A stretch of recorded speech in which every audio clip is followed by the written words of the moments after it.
एक हरे भरे गांव में एक मेहनती किसान रामू अपनी बेटी सीता के साथ रहता था। सीता गांव की सबसे सुंदर और समझदार लड़की थी। उसकी आंखों में सपने थे और दिल में खेती के लिए अपार प्रेम। जहां अन्य लड़कियां गुड़ियों और गहनों की शौकीन थी, वहीं सीता को मिट्टी से लगाव था। वह अक्सर अपने पिता के साथ खेतों में जाती, फसलों को पानी देती, बीज बोती और जमीन की देखभाल करती। रामू एक साधारण और नेकदिल इंसान था। वह अपनी बेटी के शौक को देखकर आश्चर्यचकित था, क्योंकि गांव में आमतौर पर लड़कियां खेती के काम नहीं करती थी।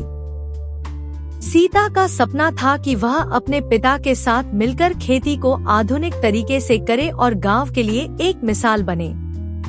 एक दिन सीता ने अपने पिता से कहा, बाबा, हमें अपनी खेती में नए तरीके अपनाने चाहिए ताकि ज्यादा पैदावार हो सके।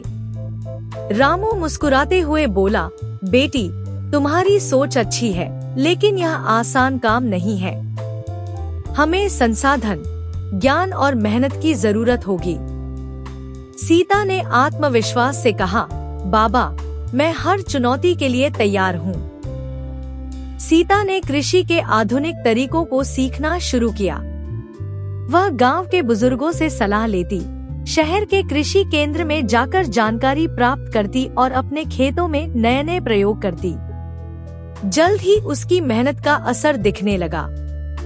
उसने खाद के बेहतर उपयोग और पानी के प्रभावी तरीकों को अपनाकर उत्पादन बढ़ाया। उसकी लगन देखकर गांव वाले भी हैरान थे और रामू को गर्व महसूस हो रहा था। सीता की जिंदगी सिर्फ खेती तक सीमित नहीं थी, बल्कि उसके दिल में एक कोमल भावना भी थी। गांव का एक युवा अर्जुन, जो एक होशियार और मेहनती लड़का था, सीता को पसंद करता था। उसे भी खेती में दिलचस्पी थी और दोनों अक्सर खेतों में एक दूसरे की मदद करते थे। अर्जुन और सीता की दोस्ती समय के साथ गहरी होती गई। अर्जुन हमेशा सीता का हौसला बढ़ाता और कहता, तुम जो सपना देख रही हो, मैं तुम्हारे साथ खड़ा हूँ। हम मिलकर इस गांव को बदलेंगे। सीता को भी अर्जुन की समझदारी और मेहनत पसंद थी। दोनों के सपने एक जैसे थे और वे चाहते थे कि गांव की खेती उन्नत हो। रामू भी अर्जुन की इज्जत करता था और जानता था कि वह उसकी बेटी के सपनों का समर्थन कर सकता है। गांव में सूखा एक बड़ी समस्या थी, जिससे कई किसान अपनी जमीन छोड़कर शहरों की ओर पलायन कर रहे थे। सीता ने इस समस्या का हल निकालने का निश्चय किया। उसने गांव के बुजुर्गों और किसानों के साथ मिलकर वर्षा जल संचयन और ड्रिप सिंचाई जैसे तरीकों को अपनाने की योजना बनाई। अर्जुन ने भी इस कार्य में उसका पूरा साथ दिया। दोनों ने मिलकर किसानों को आधुनिक खेती की ट्रेनिंग दी और उन्हें नए तरीके सिखाए। गांव वालों को पहले उनकी बातें समझ नहीं आईं, लेकिन जब उन्होंने रामू के खेत में सीता और अर्जुन के प्रयोगों की सफलता देखी, तो वे भी उनके साथ जुड़ने लगे। कुछ ही वर्षों में सीता और अर्जुन की आधुनिक खेती तकनीकों से गांव की पैदावार दोगुनी हो गई। उसने महिलाओं को भी खेती में शामिल होने के लिए प्रेरित किया और इस तरह गांव की कई महिलाएं आत्मनिर्भर बनने लगी। एक दिन सरकार का एक कृषि अधिकारी गांव में आया और सीता और अर्जुन के काम की सराहना की। उसके सुझाव पर सीता को एक कृषि संस्थान में आमंत्रित किया गया, जहां उसने आधुनिक कृषि पर चर्चा की और अन्य किसानों को भी सिखाया। सीता और अर्जुन की मेहनत और लगन ने गांव को उन्नति की राह पर ला दिया था।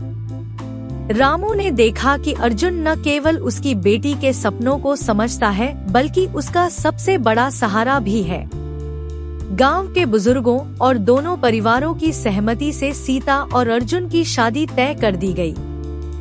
शादी का दिन आया तो पूरा गांव खुशी से झूम उठा। सभी ने इस खुशी को मनाया, क्योंकि वे जानते थे कि ये दो मेहनती और नेकदिल लोग मिलकर गांव को और भी आगे ले जाएंगे। शादी के बाद भी सीता और अर्जुन ने खेती को अपनी जिंदगी का मिशन बनाए रखा और किसानों की मदद जारी रखी। रामू की आंखों में खुशी के आंसू थे। उसकी बेटी ने साबित कर दिया था कि मेहनत, ज्ञान और लगन से कुछ भी संभव है। गांव अब उन्नति के रास्ते पर था और सीता और अर्जुन की कहानी अन्य गांव वालों के लिए प्रेरणा बन गई। इस तरह एक किसान की बेटी ने न केवल अपने पिता का सिर गर्व से ऊंचा किया बल्कि अपनी मेहनत और प्रेम से पूरे गांव की तकदीर बदल दी।